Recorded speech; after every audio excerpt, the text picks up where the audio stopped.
Okay, तो आज की मनहूस रात को भुलाने की कोशिश करते हुए बात करते हैं दो वेब सीरीज की जो इसी हफ्ते रिलीज हुई और दोनों ही कमाल की वेब सीरीज थी। तो सबसे पहले शुरुआत करते हैं द रेलवेमैन से, जो कि बेस्ड है 1984 के दिसंबर 2 और 3 के रात को ही भोपाल गैस ट्रेजेडी पे, जो कि एक फ्रिक्शनल स्टोरी है based on real life heroes. तो हमारे मेन कैरेक्टर हैं इस सीरीज के, वो बेस्ड है रियल लाइफ हीरोज पे, जो उस रात को अपनी जान को खतरे में डालकर बाकियों की जान बचा रहे थे। साथ ही में ये सीरीज YRF स्टूडियो का OTT में डेब्यू है एक प्रकार से, जो कि डायरेक्टली पहला कंटेंट उन्होंने OTT नेटफ्लिक्स में निकाला है। सबसे पहले तो मैं ये कहूँगा कि ये बेस्ट सीरीज मैंने देखी है किसी भी रियल लाइफ इंसिडेंट के ऊपर बेस्ड रह कर के। एक फ्रिक्शनल स्टोरी जिन्होंने लिखी है वो आज तक की सबसे बेस्ट एंड वेल मेड मैं सीरीज कहूंगा। प्रोडक्शन क्वालिटी से लेकर के एक्टिंग, राइटिंग, VFX सब बहुत ही ज्यादा कमाल के हैं। और अगर परफॉर्मेंस की मैं बात करूं तो इस पूरे सीरीज के हाईलाइट है के मेनन सर। उनकी परफॉर्मेंस कमाल की है। उन्होंने अपना 100% नहीं बल्कि 110% दिया है। पूरा जान लगा के उन्होंने हमें कन्विंस किया है कि हाँ, उस समय जो सिचुएशन थी वो कितनी डायर थी, कितनी ट्रेजिक थी और कितनी सीरियस थी। और ऐसा नहीं है कि बाकियों ने खराब परफॉर्मेंस दी है, नहीं, बाकी सभी ने बहुत अच्छी परफॉर्मेंस दी है, लेकिन उन सब से ऊपर के मेनन सर अपनी छाप छोड़ जाते हैं। अगर राइटिंग की बात करूँ तो 1984 में एक और चीज़ हुई थी, सिख राइट्स, जिसके ऊपर भी काफ़ी अच्छे तरीके से फोकस किया गया है। मुझे काफ़ी अच्छा लगा जिस तरीके से उन्होंने इंक्लूड किया वो सारी चीज़ें, वो सारे पॉलिटिक्स, जिस तरीके से हमारे गवर्नमेंट ने जो गैस लीक का सबसे मुख्य आरोपी था उसे कैसे खुद प्राइवेट जेट दे के इंडिया से भगवाया था। ये सारी चीज़ें बहुत अच्छे तरीके से दिखाई गई हैं और हमें इंट्रिग करती हैं स्टार्ट टू एंड। 4 एपिसोड हैं, हर एपिसोड 55 से 60 एक घंटे का है।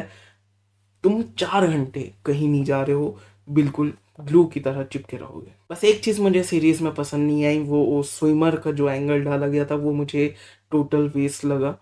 कोई पॉइंट नहीं था उसका, उसके बिना भी काम चल सकता था अगर उस एंगल को काट दिया जाता तो भी।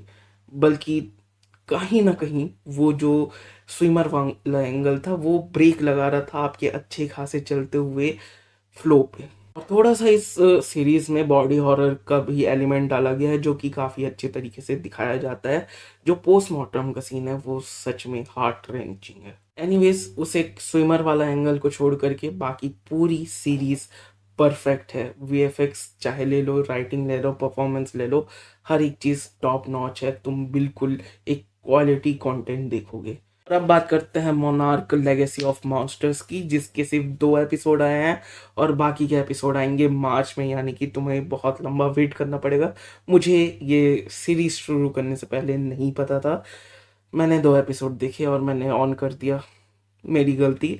लेकिन अगर तुम चाहो तो बिल्कुल इस सीरीज को एंजॉय कर सकते हो बिना किसी प्रॉब्लम के, क्योंकि ये 2 एपिसोड में तुम्हें एक काइंड ऑफ कंक्लूजन मिल जाता है जिससे तुम सेटिस्फाई रहोगे और वेट कर सकते हो मार्च में इसके बाकी के एपिसोड आने के। सीरीज में फोकस किया जा रहा है कि कैसे मोनार्क जो कंपनी मॉन्स्टर के ऊपर नजर रखती है, उन्हें ऑब्जर्व करती है, उनसे लड़ने का, उनसे निपटने का रास्ता ढूंढती रहती है, वो आखिर बनी कैसे, उसके फाउंडिंग फादर्स कौन थे और उनके फाउंडिंग फादर्स अब कहाँ हैं, और जो थे, जो नहीं रहे, उनके साथ आखिर हुआ क्या। और जो फाउंडिंग फादर्स थे अब जो नहीं रहे हैं, उनकी जो अभी की जनरेशन है वो क्या कर रही है और उनके जीवन में क्या चल रहा है, साथ ही में कैसे वो सारी चीजें कनेक्ट करते हैं। हर एक एंगल जो मोनार्क और मॉन्स्टर्स को कनेक्ट करती है। और सबसे अच्छी बात इस सीरीज की मुझे ये लगी कि बिल्कुल एक लीनियर कहानी नहीं चलती, बल्कि 1952 से 2015 तक कहानी जंप करती रहती है। पहले हमें 1952 का समय दिखाया जाता है, उसके बाद हमें 2015 का समय दिखाया जाता है। कुछ लोगों के जो ट्रॉमा है 2014 के जो गॉडजिला अटैक है उससे, उसके ऊपर फोकस किया जाता है। कैसे मोनार्क अभी भी नज़र रख रही है मॉन्स्टर्स के ऊपर, उन्हें कंट्रोल करने की कोशिश कर रही है, वो सारी चीज़ों के ऊपर ध्यान दिया जाता है, जो कि अभी हाँ उतने अच्छे तरीके से नहीं चल रहा है। खास करके तो नई जनरेशन है उसके साथ। सबसे ज़्यादा हैरानी मुझे इस सीरीज़ को देखते हुए ये हुई कि आखिर इसका सीजी इतना अच्छा कैसे है।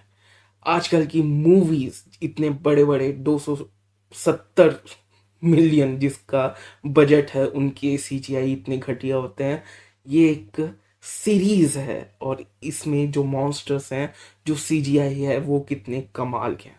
तो ये दोनों सीरीज द रेलवे मैन और मोनार्क मेरे रिकमेंडेशन रहेंगे। तुम बिल्कुल इन दोनों सीरीज को बेझिझक देख सकते हो और तुम इसे इंजॉय करोगे। तुम्हारा टाइम वेस्ट बिल्कुल नहीं होगा। बाकी इस साल नहीं जीत पाए तो शायद अगले साल।